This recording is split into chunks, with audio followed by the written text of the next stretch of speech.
बिस्मिल्लाहिर्रहमानिर्रहीम। अस्सलाम वालेकुम नाजरीन, आप देख रहे हैं BBC 11 हेडलाइन न्यूज़। मैं हूं Ibrar Hussain. Programme brave views with Sardar Amin Khan Jatoi के साथ। अस्सलाम वालेकुम जी, कैसे हैं आप जी? सरदार साहब, तलाल चौधरी और आयशा रजब बलोच का मामला, इस बारे में आपका क्या कहना है? बिस्मिल्लाहिर्रहमानिर्रहीम। इब्रार साहब, सबसे अफसोसनाक अमर ये है हमारे मुल्क का, ये अलमिया है कि हम बग़ैर किसी तहकीक के, बग़ैर किसी सबूत के किसी भी शहरी पे उठ के इल्ज़ाम लगा देते हैं बिल्कुल। और फिर उस शहरी की इज़्ज़त का वो जनाजा उठाया जाता है। पूरे मुल्क क्या पूरी दुनिया में उसको इस तरह से फिर हमारा ख़ास तौर पे फिर जिस तरह सोशल मीडिया पे लोग करते हैं उसको वो मज़ाक का वो पहलू निकालते हैं। उनके लिए हंसी का सामान होता है, लेकिन किसी की इज़्ज़त और आबरू के लिए ये इंतहाई दर्जे की जिसे कहते हैं शर्मिंदगी तो होती है, लेकिन उसके ख़ानदान में जो उसका वक़ार होता है, जो उसकी एक पर्सनैलिटी होती है, वो टोटल ख़त्म हो जाती है। और ये कोई नहीं सोचता कि आज हम किसी पे हंस रहे हैं तो कल हम पे भी ये वक्त आ सकता है या हम पे भी हंस सकता है। ये एक इंतहाई ज़्यादती हुई है जो आयशा रजब बलोच है उनके साथ। और देखिए, पता क्या बात है, सबसे बड़ी बात ये है कि लड़ाई का अवसर कुछ भी हो सकता है।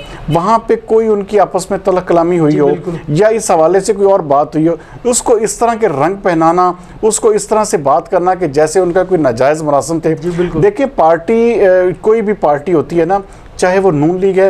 अब लोग अक्सर देखिए, पता क्या बात है, हम पाकिस्तान तहरीक इंसाफ के हक में भी जो देखिए, पता क्या, शख्सियात के ऊपर बात होती है। हम ये नहीं देखते कि हम पार्टी सामने कौन है, नून लीग है, PTI है। इज्जत किसी की भी हो वो सब की बराबर होती है। और यहाँ पे हमारे मुल्क में इज्जतों के मामले पर भी सियासत की जाती है। सबसे बड़ी बात ये कि कोई भी पार्टी, जिस तरह मैं बात कर रहा था कि कोई भी उसकी खातून ले ले या उसका मर्द ले ले, कोई MNA MPS या उनके जो अहदेदारान होते हैं, उनका आपस में मेल मिलाप भी होता है, वो आपस में मीटिंग्स भी करते हैं, आपस में उनके इख्तलाफात भी हो सकते हैं। अच्छा, अगर किसी और इख्तलाफ को या किसी और चीज़ को वजूद उसको बुनियाद बना के एक इस तरह का अमली जामा पहनाया जाना कि जैसे उसको कोई उनके गलत रिलेशन थे, तो ये इंतहाई अफसोस और ज़्यादती वाला अमर है। और जिससे मैं ज़ाती तौर पे जानता हूँ। देखिए, पता क्या बात है, हमारे जो ख़ानदान होता है ना, उसमें सबसे ज़्यादा जो औरत की इज़्ज़त होती है वही सबसे मुकद्दम होती है। अब ये बड़ा एक सियासी खानदान तो है ही है, लेकिन एक इंतहाई इज़्ज़तदार घराने से, बलोच फैमिली से ताल्लुक़ रखती हैं। और उनको इस तरह सरे बाज़ार, चौकों चौराहों में ये लटकाने वाली बात है उनकी इज़्ज़त को कि आपने एक बग़ैर सोचे, बग़ैर समझे पूरे सोशल मीडिया इस हवाले से भर दिए। आपका मजाक बन गया, लेकिन किसी की इज्जत जो है, किसी की आबरू जो है, वो बिल्कुल उड़ के रह गई। और आपने ये भी नहीं सोचा कि उसके ख़ानदान में उसके बच्चे भी होंगे, उसकी बहनें भी होंगी, उसके भाई भी होंगे, उसके बेटे भी होंगे, तो उन पे क्या बीत रही होगी जब वो देखिए, सोशल मीडिया एक ऐसी चीज़ है जिसमें आप किसी की भी इज्जत का जनाजा इसका मतलब निकाल सकते हैं। इसके हवाले से कोई कानून साजी ज़रूर होनी चाहिए। आप किसी पे बगैर इल्ज़ामात के, देखिए, कभी भी इल्ज़ाम ना लगाएं।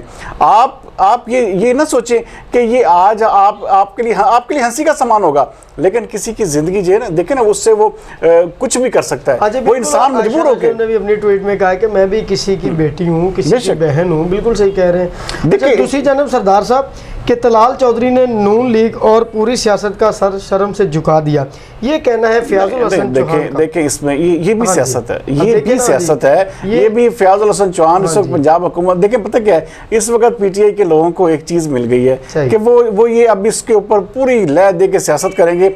आप देखेंगे, नून लीग ने इस हवाले से ना, नून लीग ने इस हवाले से बाकायदा तौर पर एक जो कमेटी है वो फॉर्मेट कर दी है, जो इस मामले की तहकीकात करेगी कि असल में मामला हुआ क्या।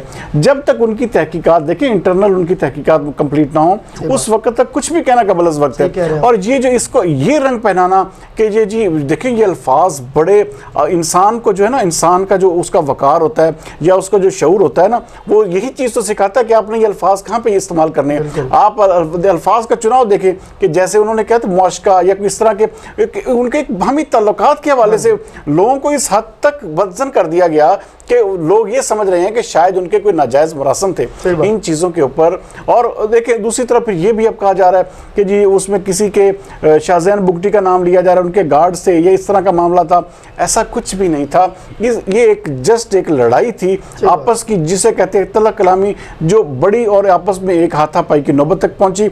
उसके अलावा ये कुछ भी नहीं था, जब तक इसके हवाले से आयशा रजब बलोच और तलाल चौधरी को बयान ना दे दें। हमें इस हवाले से मुकम्मल तौर पे देखें, आज सबसे अहम चीज़ जो इस वक्त हमारे मुल्क की ज़रूरत है वो यही है कि हम किसी की इज्जत को उछालने से हम बाज नहीं आ रहे, हम किसी को भी मजाक का निशाना बनाने से बाज नहीं आते। हमारे लिए वो मजाक होता है, लेकिन किसी के लिए वो ज़िंदगी का खात्मा भी बन सकता है। दूसरी जानब सरदार साहब, पुलिस को जो है बयान रिकॉर्ड करवाए बगैर तलाल चौधरी जो वहाँ से गायब है। देखिए नहीं ये बात नहीं है। देखिए अब देखिए वो ये भी सियासत हो रही है ना, मैं वही तो बता रहा हूँ कि इस मामले में पूरी सियासत इन्वॉल्व हो गई है कि जी उनके हम बयान, ओ भाई बयान देखिए, एक बंदा है मिसाल के तौर पर उसने शिकायत दर्ज करवाई, उसने ये कहा, उसने ये नहीं कहा कि मेरा कोई ताल्लुक था यहाँ पे, उसने शिकायत में भी यही अल्फाज इस्तेमाल किए कि मेरा मोबाइल छीना गया।